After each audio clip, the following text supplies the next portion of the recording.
हरिओम। पिछले वीडियो में हमने जाना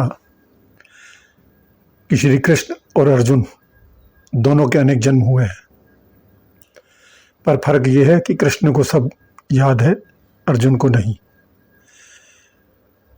अब अर्जुन के मन में एक नया सवाल उठेगा, अगर सच में आप अनादि हैं, अजन्मा हैं, तो फिर आप जन्म कैसे लेते हैं और कब लेते हैं? और यही आता है गीता का वो श्लोक जो शायद आपने सबसे ज़्यादा सुना होगा हर कथा में, यदा यदा ही धर्मस्य। पर क्या आपने कभी सोचा है कि इस श्लोक का असली मतलब क्या है? आज हम प्रयास करते हैं कि इसे गहराई से समझें।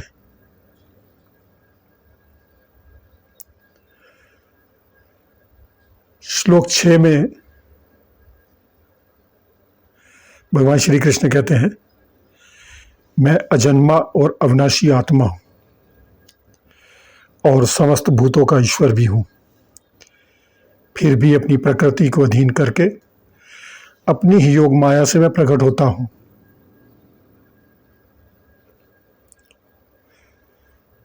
दोस्तों, ये श्लोक एक बहुत बड़ा विरोधाभास सुलझाता है।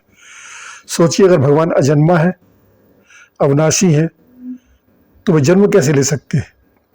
ये तो ऐसा ही है जैसे कोई कहे कि मैं कभी सोता नहीं, पर अभी मैं सो रहा हूं। पर भगवान श्री कृष्ण इस पहेली को सुलझाते हैं। वो कहते हैं, मैं जन्म लेता हूं, पर सामान्य जीवों की तरह कर्मों के बंधन से नहीं, बल्कि अपनी आत्म माया से, अपनी ही दिव्य शक्ति से, स्वेच्छा से। ये बात कैसे नीचे समझते हैं? जैसे एक बड़ा अभिनेता किसी कमजोर गरीब इंसान का किरदार निभाता है।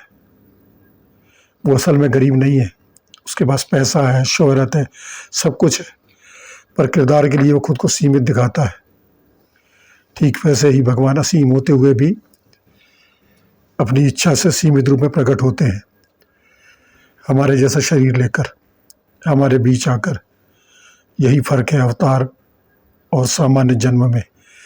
हम कर्मों के अधीन जन्म लेते हैं, प्रभु अपनी इच्छा से। अब उस महत्वपूर्ण श्लोक की बात करते हैं। यदा यदा ही धर्मस्य ज्ञानं भरति भारत अत्युत्थामा धर्मस्य सदात्मान सजाम्यहम्। हे अर्जुन, जब जब धर्म की हानि होती है और अधर्म बढ़ने लगता है, तब तब मैं स्वयं को प्रकट करता हूं। तो ये है वो मशहूर श्लोक, आपने इसे कई बार सुना होगा, पर इसे समझने का प्रयास करते हैं। यदा यदा यानी जब जब। यह सिर्फ एक बार की घटना नहीं है। भगवान कह रहे हैं, यह कोई एक बार का वादा नहीं है, यह एक नियम है, एक शाश्वत व्यवस्था। जब भी धरती पर धर्म कमजोर पड़ता है, अधर्म सिर उठाता है, तब भगवान खुद आते हैं।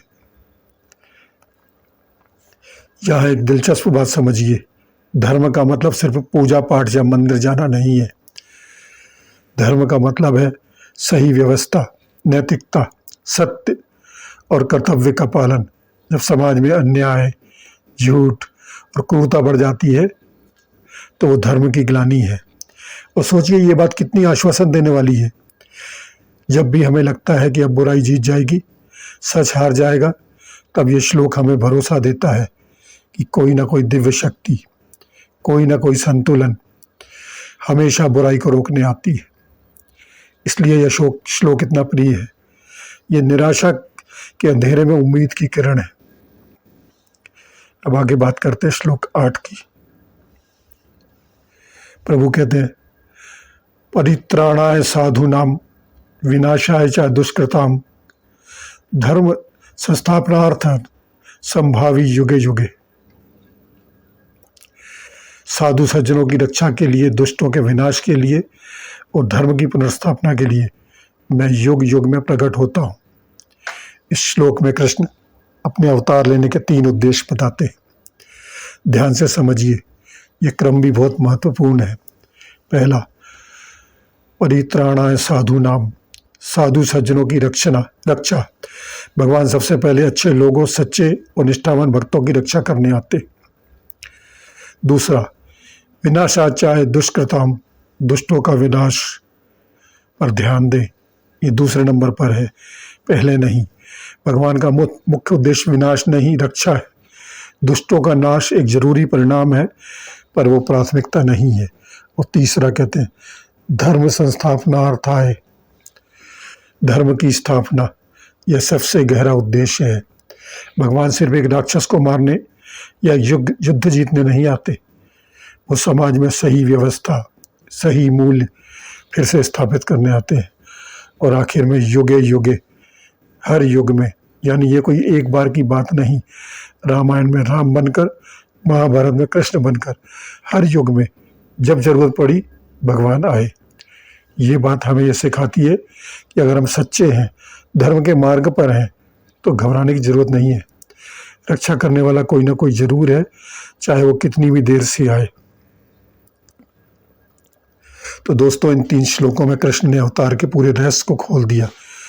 कैसे एक अजन्मा अविनाशी परमात्मा अपनी इच्छा से जन्म लेता है, कब लेता है, जब धर्म की हानि होती है। और क्यों लेता है, साधुओं की रक्षा, दुष्टों का विनाश और धर्म की स्थापना के लिए। हरि ओम।